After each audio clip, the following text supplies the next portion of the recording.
Friends, ভিডিওটা দেখতে click করার জন্য থ্যাঙ্কস জানাচ্ছি। সামনেই এক্সামের জন্য খুবই গুরুত্বপূর্ণ সিনট্যাক্সের সেশন শুরু করছি। এই ভিডিওটা শেষ পর্যন্ত দেখলে আশা করছি তোমরা উপকৃত হবে। এখান থেকে তোমরা sentence improvement, error correction, fill in the blanks এই সবই কমন পেয়ে যাবে। তাই তোমরা ভিডিওটা শেষ পর্যন্ত দেখো। প্রথমেই ফার্স্ট সিনট্যাক্স দেখো, yesterday, last night, previous day, এগো, এই যে চারটে ওয়ার্ড, এই চারটে ওয়ার্ড খুব ইম্পর্টেন্ট, এগুলো তোমরা মাথায় রাখবে। এই চারটে ওয়ার্ড যখনই দেখতে পাবে তখনই তোমরা চোখ বন্ধ করে পাস্ট ইনডিফিনাইট টেন্স ইউজ করবে। পাস্ট ইনডিফিনাইট টেন্স মাথায় রাখবে। এই ক্ষেত্রে পাস্ট পারফেক্ট টেন্স বা অন্য কোনো টেন্স হবে না, পাস্ট ইনডিফিনাইট টেন্স। দেখো, একটা উদাহরণ দিলে ব্যাপারটা তোমাদের কাছে ক্লিয়ার হবে। হি রোট আ লেটার ইয়েস্টারডে, এখানে অবশ্যই মনে রাখবে রোট হবে, কিন্তু যেহেতু ইয়েস্টারডে আছে, ইয়েস্টারডে কথাটা আমরা পেয়ে গেছি। একটু আগে আমরা দেখলাম যে yesterday, last night, previous day, এগো, এগুলো থাকলে আমরা পাস্ট ইনডিফিনাইট টেন্স ইউজ করব। এখানে তাই রোট হয়ে গেছে, রাইট নয় বা হ্যাভ রিটেন নয়, অর্থাৎ প্রেজেন্ট ইনডিফিনাইট বা পাস্ট প্রেজেন্ট পারফেক্ট অন্য কোনো টেন্স ইউজ হবে না, পাস্ট ইনডিফিনাইট টেন্স ব্যবহার করব। খুব সহজ। 2 নম্বর সিনট্যাক্স দেখো, in the time of test or examination, test or এক্সামিনেশনের সময় আমরা কি ব্যবহার করব। দেখো, মাথায় রাখবে, যখন আমরা এক্সাম দেব তখন একরকম ভার্ব ইউজ করব, আর যখন স্যার এক্সাম নেবেন তখন স্যারের ক্ষেত্রে আমরা অন্যরকম ভার্ব ইউজ করব।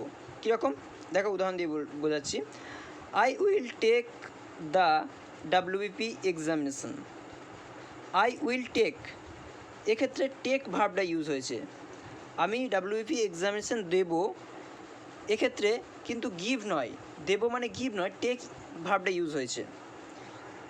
আর যখন টিচার এক্সাম নেবেন, the teacher gives the MP examination, teacher মাধ্যমিক এক্সাম নিচ্ছেন, এক্ষেত্রে কিন্তু গিভ হবে, এক্ষেত্রে কখনোই টেক হবে না। কারণটা একটু ব্যাখ্যা করি তোমাদেরকে। টিচার যখন এক্সাম নিচ্ছেন আমাদের, তখন টিচার নিজের পরীক্ষা নিচ্ছেন। তিনি যা পড়িয়েছেন এতদিন, সেখানে তিনি কতটা সফল হচ্ছেন, এটা তার পরীক্ষা। তার জন্য the teacher gives the MP examination. অন্যদিকে স্টুডেন্টসরা স্যারের কাছ থেকে কতটা শিখেছে সেটা এই এক্সামের মাধ্যমে প্রতিফলিত হবে। তাই এক্ষেত্রে টেক ভার্বটা ইউজ করব। ঠিক আছে, কারণটা খুবই গুরুত্বপূর্ণ, মনে রাখবে, তাহলে তোমরা ভুলবে না ব্যাপারটা। নেক্সট দেখো, নো সুনার, হার্ডলি, স্ক্র্যাচলি। মনে রাখবে, নো সুনার যখন থাকবে, নো সুনারের সাথে সবসময় আমরা দেন ইউজ করব, বাট হার্ডলি, স্ক্র্যাচলি এগুলোর সাথে আমরা হোয়েন ব্যবহার করব। নো সুনারের সাথে দেন, হার্ডলি, স্ক্র্যাচলির সাথে হোয়েন ব্যবহার করব। কীরকম এক্সাম্পল দিই তাহলে বুঝতে পারবে ব্যাপারটা। No sooner had he gone the place then his friend left from there. দেখো, দেন কেন ইউজ হয়েছে, নো সুনার আছে বলে, তাই দেন হয়েছে। নো সুনারের সাথে সবসময় দেন ব্যবহার হয়। কখনো কখনো এখানে হ্যাড হয়, কখনো কখনো ডিড হয়। এটা পরের ভিডিওতে আমি আলোচনা করব। আর যখন হার্ডলি বা স্ক্র্যাচলি হবে, তখন সেক্ষেত্রে অবশ্যই হোয়েন হবে। Hardly or scarcely had he gone the place when his friend left from there. এখানে অবশ্যই হোয়েন হবে, কারণ হার্ডলি আছে অথবা স্ক্র্যাচলি আছে। এই দুটো ওয়ার্ড যখন থাকবে তখন এক্ষেত্রে অবশ্যই হোয়েন হবে, মনে রাখবে, দেন হবে না।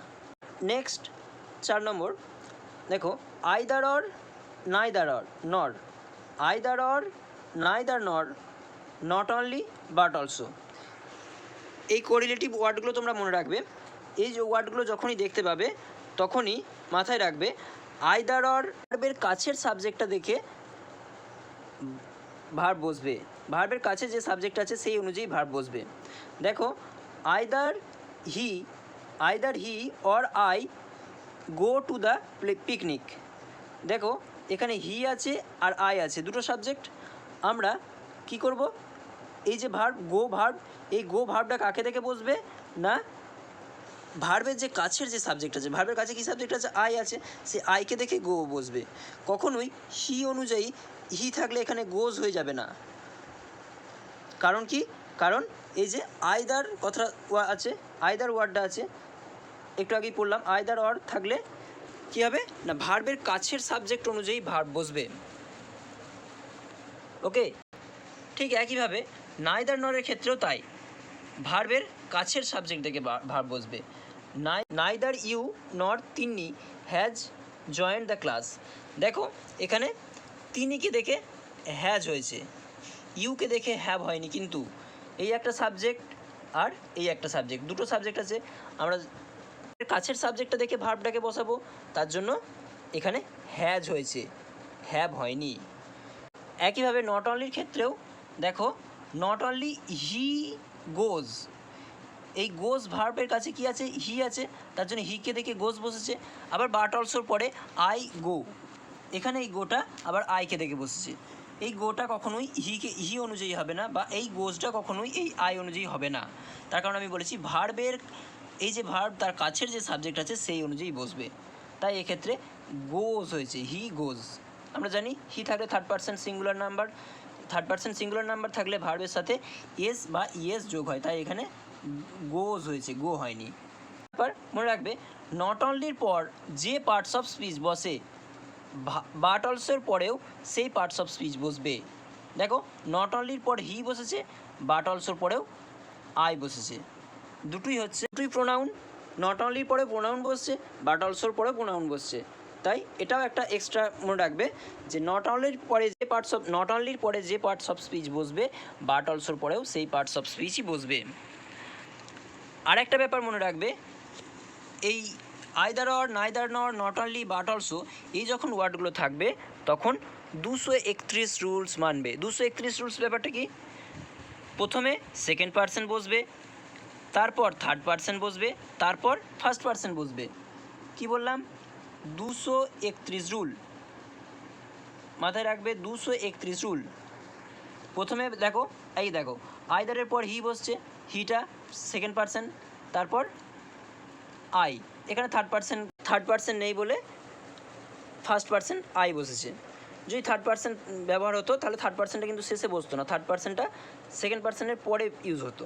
মনে রাখবে আইদার অর, নাইদার নর, নট অনলি, বাট অলসো, এইসব ক্ষেত্রে 231 রুলসটা মেনে চলবে। Next, as well as, along with, in addition to, with, together with, এই ওয়ার্ড কটা মনে রাখবে। এই ওয়ার্ড কটা দিয়ে যখন কোনো সেন্টেন্স গঠন হবে তখন আমাদেরকে মনে রাখতে হবে আগের যে রুলসটা পড়লাম, আইদার অর, নাইদার নর, নট অনলি, বাট অলসো, তার ঠিক উল্টো। আগেরটার ক্ষেত্রে আমরা ভার্বের কাছের সাবজেক্ট দেখে ভার্ব বসেছিলাম, এক্ষেত্রে প্রথম সাবজেক্টটা দেখে ভার্ব বসবে। প্রথম সাবজেক্ট মানে দেখো বলে দিচ্ছি, the mother with her children goes to the park. দেখো এক্ষেত্রে ভার্ব কি আছে, গোজ। এই গোজ ভার্বটা কাকে দেখে বসবে, মাদারকে দেখে বসবে, কখনোই চিলড্রেনকে দেখে বসবে না।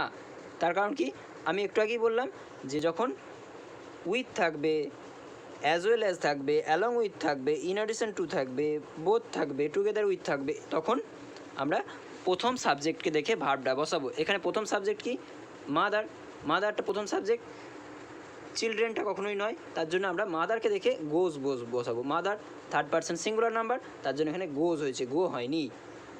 ক্লিয়ার হলো? আশা করি বুঝতে পেরেছো। যেখানে তোমাদের অসুবিধা আছে সেখানে তোমরা কমেন্ট করে জানাও কোথায় তোমাদের সমস্যা বুঝতে পারছো না। আর ভিডিওটা যদি ভালো লাগে অবশ্যই লাইক করো, কমেন্ট করো, বন্ধুদের সাথে শেয়ার করে দাও। Thank you, thanks for watching my video.